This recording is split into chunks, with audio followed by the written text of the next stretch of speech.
When you're sad, when you're angry, when you're depressed, any of these feelings, the last thing you might think of is to think of the things that you're grateful for. Many years ago, I made a daily practice of writing down 3 things I'm grateful for. It doesn't have to be big things. It could be, I'm grateful I woke up today. I'm grateful the sun is shining. I'm grateful I have a house. This practice has changed my life. It is the 5th step in my forgiveness framework, and it is invest in gratitude. I encourage you to start a practice of every day finding 3 things you're grateful for.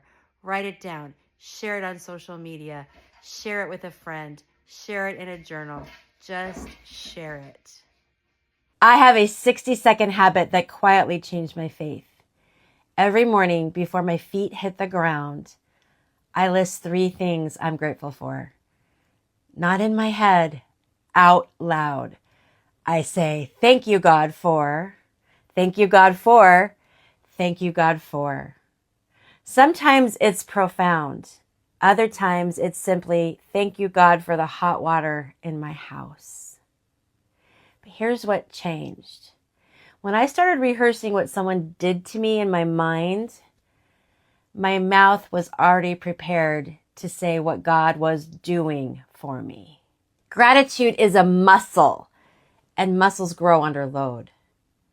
The harder the season, the heavier the lift, the stronger the muscle. If you're learning to forgive someone right now, try this tomorrow.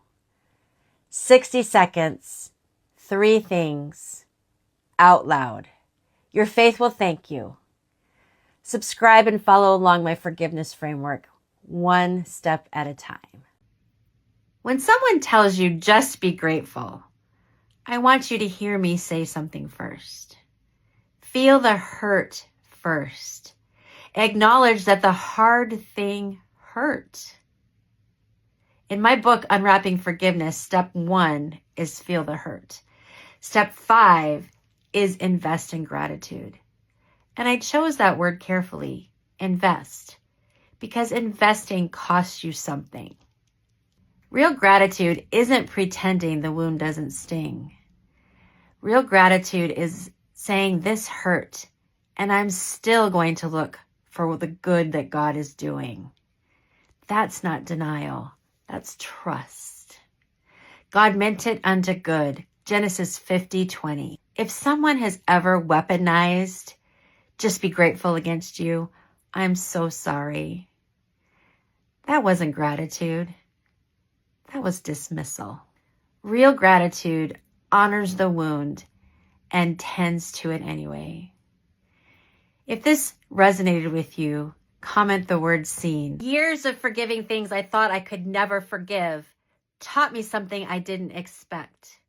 Gratitude is not the step after forgiveness. It is the fabric forgiveness is woven from. Every time I thanked God for a small mercy, I was loosening the grip of a big hurt. Every kindness I noticed, I was rewriting that story that the wound was trying to tell me. Gratitude compounds.